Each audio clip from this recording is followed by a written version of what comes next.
औज़ु बिल्लाहि मिनश शैतानिर रजीम बिस्मिल्लाहिर रहमानिर रहीम। Functional analysis lecture number 6 है। Lecture number 6 आज का हमारा टॉपिक है examples of orthogonal and orthonormal sequence. हमने लास्ट लेक्चर में orthogonal set, orthogonal vector, orthonormal sequence, orthonormal set discuss किए थे। आज हम उनकी एग्जाम्पल्स को डिस्कस करते हैं कि एग्जाम्पल से आपको क्लियर हो जाएगा कि ऑर्थोगोनल क्या होता है, ऑर्थोनॉर्मल क्या होता है, उसे हम डिस्कस करते हैं। फर्स्ट एग्जाम्पल है, late X be the inner product space। X कोई inner product space है of all real valued continuous function, of all real valued continuous functions on 0 or 2 pi with inner product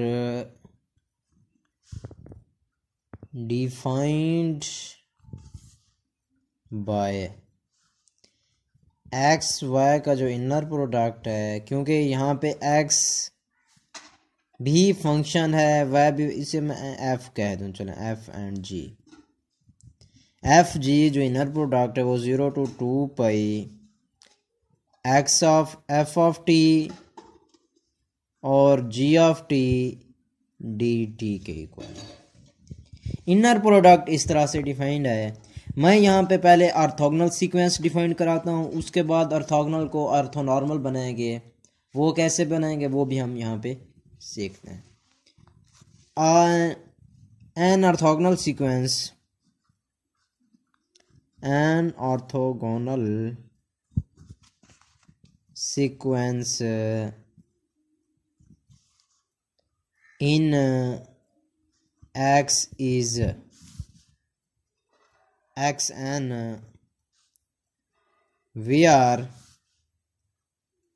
xn is equal to xn of t is equal to cos nt, n equal to 0 1 2 3 and so on।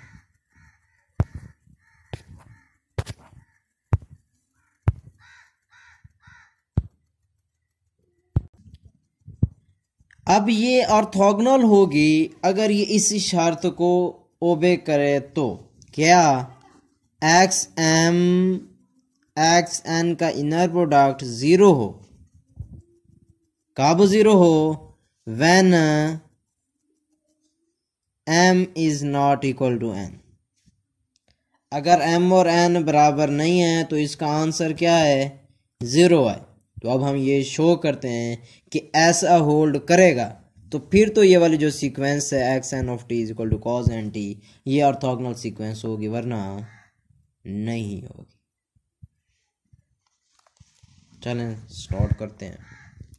Late M is not equal to N. M और N दो different elements हैं, तो cos X M of T is equal to cos M T and X N of T is equal to cos N T. तो X M और X N का inner product देखते हैं क्या होता है। एक्स एम और एक्स एन का इनर प्रोडक्ट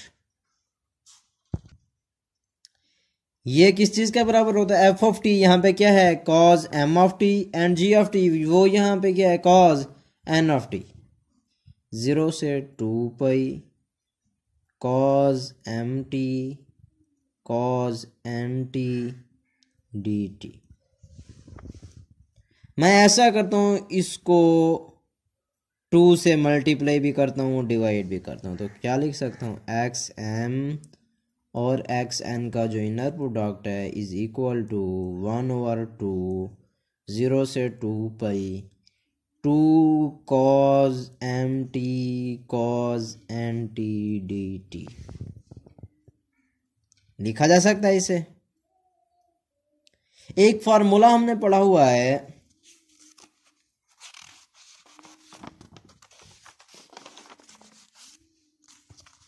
वो फार्मूला कुछ इस तरह से है, cause alpha plus cos beta किस चीज के बराबर होता है? 2 cos alpha plus beta by 2 and cause alpha minus beta by 2।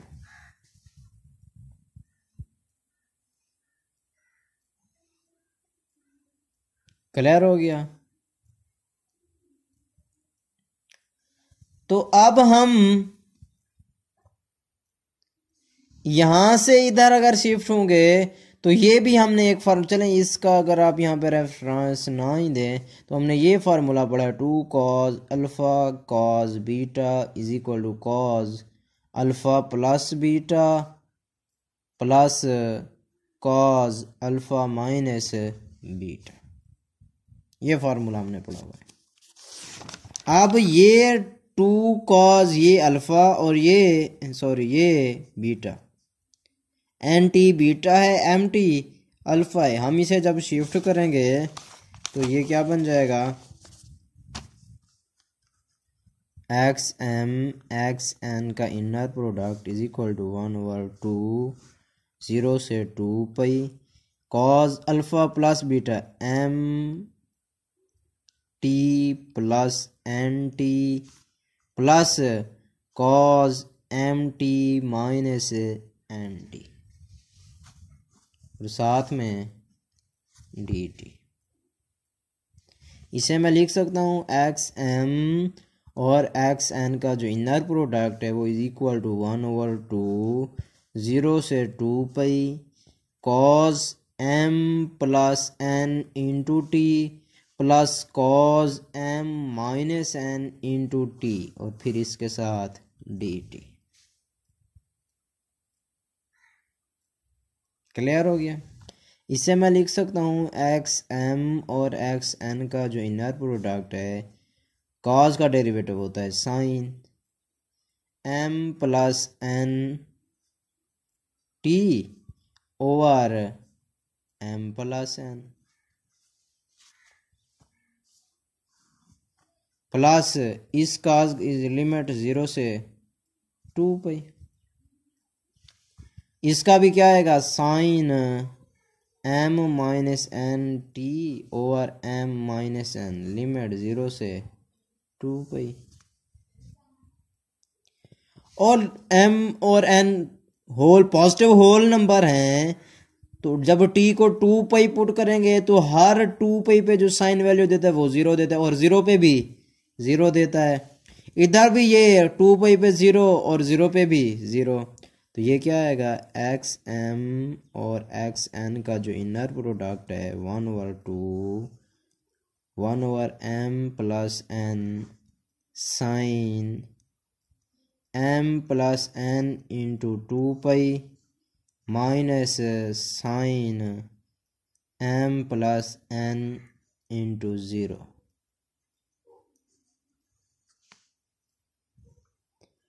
Plus 1/2 इससे भी मल्टीप्लाई होगा ना, 1/m minus N sine m minus N into 2 pi minus sine m minus N into 0 two pi पे भी ज़ीरो, ज़ीरो पे भी zero, इधर भी टू पाई पे ज़ीरो, ज़ीरो पे भी ज़ीरो। तो क्या आएगा, एक्स एम और एक्स एन का जो इनर प्रोडक्ट है 1/2 into zero minus zero plus 1/2 into zero minus zero.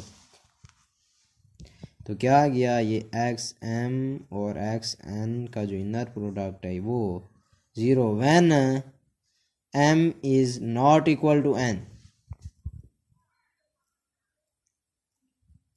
हम ये चौके ऑर्थोगोनल हो गई, इसलिए ये ऑर्थोगोनल सीक्वेंस है। सो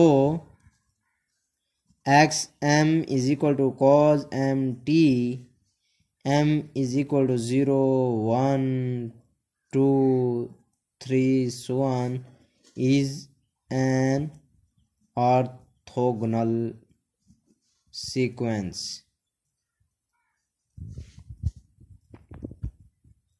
अगर ये m और n सेम हो तो फिर आंसर क्या आता है, ये हम देखते हैं। इनके कॉल एक्स एम और एक्स एम क्या आंसर क्या आता है ये चेक करते हैं। If m is equal to n and not equal to zero, यानी कि m और n बराबर हों लेकिन वो ज़ीरो ना हो, तो फिर क्या बनेगा, X M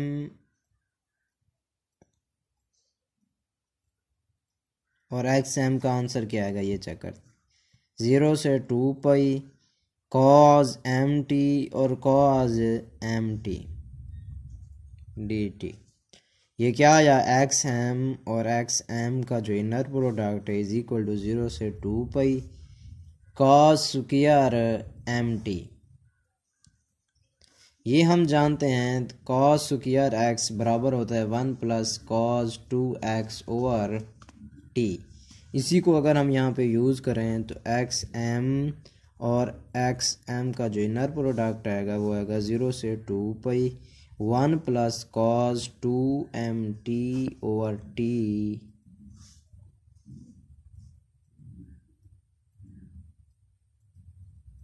over 2।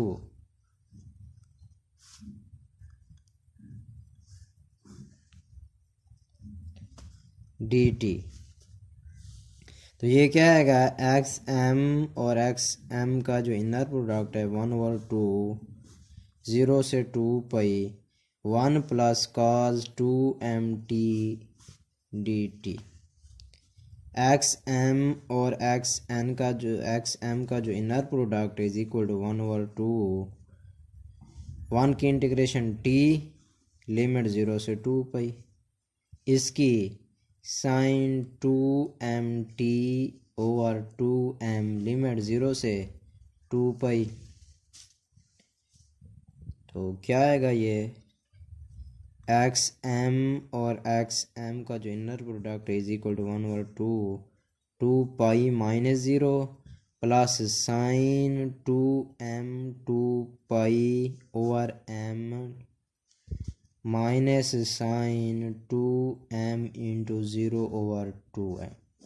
Sign 2 pi पे भी ज़ीरो, ज़ीरो पे भी ज़ीरो। तो ये क्या आएगा, एक्स एम और एक्स एम का जो इनर प्रोडक्ट है इज इक्वल टू 1/2 2 पाई, 2 से 2 कैंसिल हो जाएगा। तो एक्स एम और एक्स एम का जो इनर प्रोडक्ट है is equal to pi when m is equal to n is not equal to zero. जब ये दोनों बराबर तो हों लेकिन ज़ीरो ना हो। क्लियर हो गया। उसके बाद है थर्ड केस। तीसरे केस में जब m और n दोनों इक्वल भी हों और दोनों ज़ीरो के बराबर भी हों तो फिर क्या आएगा। तीसरा केस क्या है, m और n दोनों बराबर भी हों और वो ज़ीरो के बराबर भी हों तो फिर क्या बनता है ये हम देखते हैं। अब थर्ड केस है कि m is equal to n is equal to zero, दोनों ज़ीरो हों तो फिर क्या बनेगा, x नॉट और x नॉट, m और n दोनों ज़ीरो हैं। 0 से 2 पाई cos of 0t into cos of 0t dt। cos 0 पे t multiplied by 0 0, t multiplied by 0 0, cos 0 पे देता है 1 1 multiplied by 1 1। x naught is equal to 0 से 2 pi 1 dt। x naught is equal to t 0 से 2 pi x not का जो inner product है वो आ गया 2 पाई माइनस 0। एक्स नॉट और एक्स नॉट का जो इनर प्रोडक्ट आ गया वो आ गया 2 पाई। अब हम एक्स एम और इसको इनर प्रोडक्ट को डिफाइन कैसे कराएंगे। अब इसकी प्रॉपर डेफिनेशन नहीं है क्या, एक्स एन का जो इनर प्रोडक्ट है वो इज इक्वल टू 0 से 2 पाई cos mt cos nt dt is equal to 0 if m is not equal to n। अगर m और n बराबर नहीं है तो अभी हमने निकाले तो ये 0 आया है, is equal to pi if m is equal to n is equal to 1 2 3, यानी कि 0 के अलावा कुछ और हूँ और ये इक्वल भी हूँ तो इसका आंसर अभी हमने निकाला है पाई आता है। अगर m और n दोनों बराबर हों वो भी 0 के तो वो 2 पाई आता है, ये भी अभी हमने निकाला है 0 if m is equal to n is equal to 0। अब ये तो ऑर्थोगोनल के लिए तो है ठीक, कोई से दो डिफरेंट लें उनका आंसर 0, सेम के ऊपर कोई शर्त नहीं होती। अब इनका नॉर्म भी 1 होना चाहिए।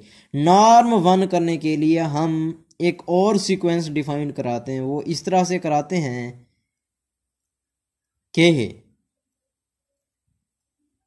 उनका नॉर्म लें तो वो भी 1 आ जाए, फिर तो ये ऑर्थोनॉर्मल बनेगी। We now define orthonormal sequence। We now define an orthonormal sequence x and dash। किस तरह से होगी, x and dash is equal to 1 over 2 pi square root if n is equal to 0। अगर n 0 हो तो ये square root 2 पाई दे, क्योंकि जब हम इनर प्रोडक्ट लेते हैं तो वो इनर प्रोडक्ट इस तरह से लेते हैं x का inner product equal to x का नॉर्म, इसका स्क्वायर रूट इसी तरह से लेते हैं ना। तो जब हम इसका इनर प्रोडक्ट लेंगे तो ये 1 ओवर 2 पाई से 2 पाई कैंसिल होकर नॉर्म का ये नॉर्म क्या आ जाएगा, 1 ही आ जाएगा, ये नॉर्म 1 ही आ जाएगा। आप देखेंगे 1 और स्क्वायर रूट 2 पाई ये है और 1 और स्क्वायर रूट 2 पाई अलग होगा, तो 2 पाई और 2 पाई जब मल्टीप्लाई होंगे 4 पाई का स्क्वायर और इसका स्क्वायर रूट 4 का स्क्वायर 2 और पाई का स्क्वायर रूट पाई आएगा, ये इस 2 पाई से कैंसिल हो जाएंगे। क्लियर हुआ। और this is equal to cos nt over square root pi if n is equal to 1 2 3 and so. अब आप देखेंगे अगर दोनों सेम होंगे तो आंसर आपका 1 आएगा, अगर दोनों डिफरेंट हैं तो ये 0 देंगे। और जो दूसरी बात है कि इसकी हर एलिमेंट का जो नॉर्म है वो भी 1 है। सो x and dash is an orthonormal sequence। ये एक ऑर्थोनॉर्मल सीक्वेंस है। Now we define another orthogonal sequence। We define an other orthogonal sequence in x and where X N is equal to sine N T, N is equal to 1 2 3 and so on. ये आप लोगों की assignment है कि इसे आप लोगों ने खुद ही सॉल्व करना है, बिल्कुल सेम इसी प्रोसीजर से कि एक्स एम और एक्स एन का जो इनर प्रोडक्ट है वो 0 है if M is not equal to N, और ये पाई आएगा if M is equal to N. ये शो करके आप लोग मुझे सेंड करेंगे। Do yourself, do it yourself, ये आप लोगों की असाइनमेंट है।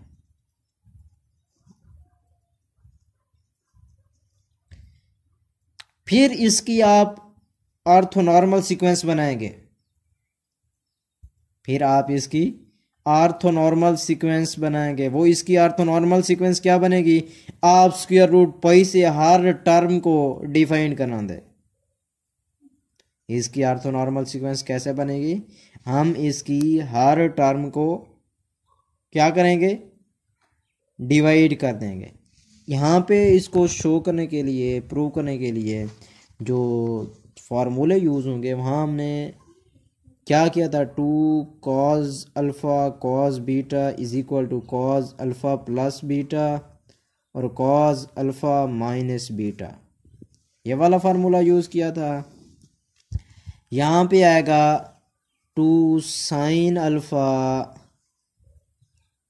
साइन बीटा, यानी कि 2 sin साइन, 2 sin साइन नहीं होता, -2 sin साइन होता है। ये होता है cos माइनस cos, यानी कि cos alpha plus beta minus cos alpha minus beta. यहाँ पे आप ये वाला फार्मूला लगाएंगे और इस फार्मूले से ये आसानी से आपके पास आ जाएंगे। फिर भी अगर कोई कन्फ्यूजन हो, आपसे ना हो रहा हो, तो आप मुझसे पूछ सकते हैं। उसके बाद हम इसको ऑर्थोनॉर्मल कैसे बनाएंगे, इसको ऑर्थोनॉर्मल बनाने के लिए हम sequence we define orthonormal sequence as we define an orthonormal sequence as. किस तरह से डिफाइन करेंगे हम ऑर्थोनॉर्मल को,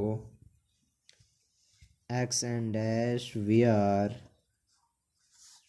X and dash is equal to sine N T over square root pi over square root pi for all N is equal to 1 2 3 and सो।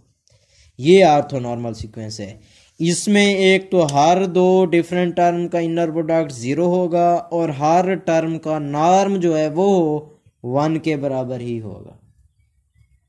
आप check कर सकते हैं, आप किसी भी सेम टर्म का नॉर्म लें तो वो हो, ये पाई आएगा ना, ये जब आप शो करेंगे तो पाई आएगा।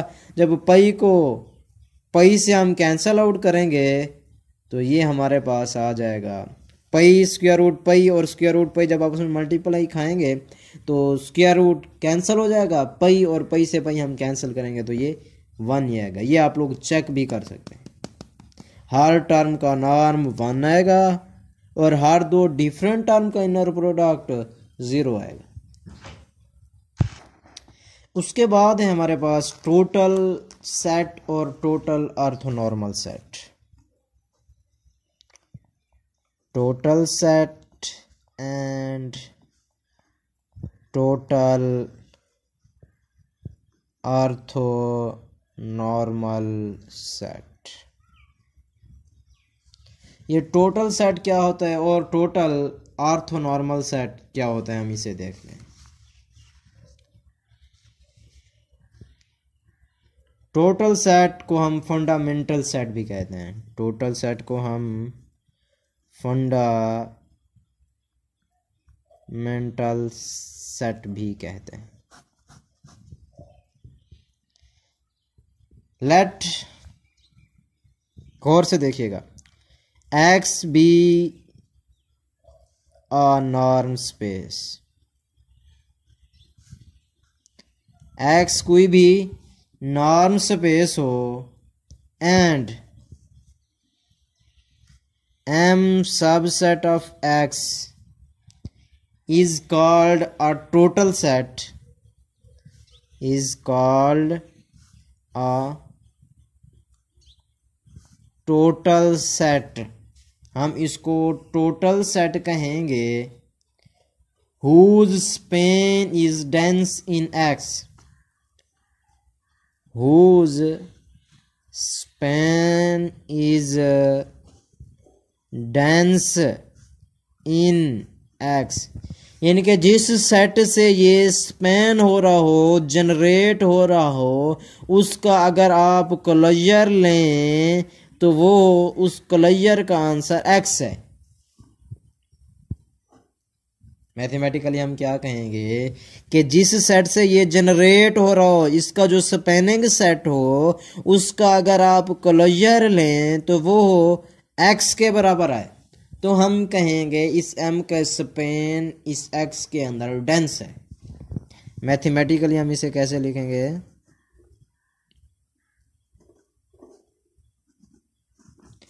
हम लिखेंगे स्पैन ऑफ M का जो क्लोजर है वो X के बराबर है,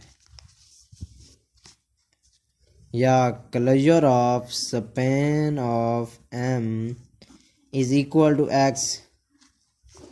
और किसी सेट का क्लोजर किस चीज़ के बराबर होता है? ये बराबर होता है A यूनियन A का derived set. Derived means set of all limits point. इसका आप स्पैनिंग सेट लें, उसके सारे के सारे लिमिट्स पॉइंट निकालें, उसका M का और स्पैनिंग ऑफ M का और इसके लिमिट्स पॉइंट्स का आप यूनियन लें। अगर वो आ जाए X तो फिर ये वाला M होगा total set in a norm space X। Total set in a norm space X। समझ आई है? क्या है? M कोई भी किसी भी नॉर्म स्पेस X का सबसेट हो। इस M का जो स्पैनिंग सेट है, अगर उसका क्लोजर M के स्पैनिंग सेट का क्लोजर अगर X के बराबर हो तो फिर ये X इस M को कहेंगे ये M हमारे पास टोटल सेट है in a norm space X। Clear? उसके बाद है हमारे पास total orthonormal set. Total orthonormal set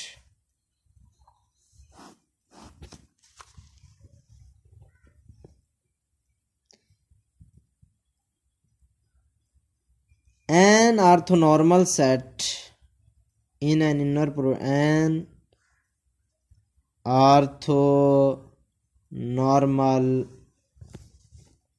set M in an inner product space X is said to be total orthonormal set if M is total set in X। क्या है? कोई भी orthonormal set X किसी inner product space के अंदर, किसी inner product space के अंदर कोई भी ऑर्थोनॉर्मल सेट हो, अगर ये ऑर्थोनॉर्मल भी हो और इस X के अंदर टोटल भी हो, टोटल मींस इस M का जो स्पैनिंग सेट है उसका क्लोजर इसी X के बराबर है, तो हम कहेंगे ये M टोटल ऑर्थोनॉर्मल सेट है। क्या शर्त है इसके ऊपर? M के जो स्पैनिंग ऑफ M है इसका क्लोजर X के बराबर हो, पहली शर्त है। दूसरी शर्त क्या है? M is an orthonormal. ये अगर दो शर्तें इसके ऊपर लागू हों, पूरी हों, तो हम कहेंगे ये टोटल ऑर्थोनॉर्मल सेट है। Is it clear? अगर कोई भी कंफ्यूजन हो तो आप लोग मुझसे व्हाट्सएप पे पूछ सकते हैं।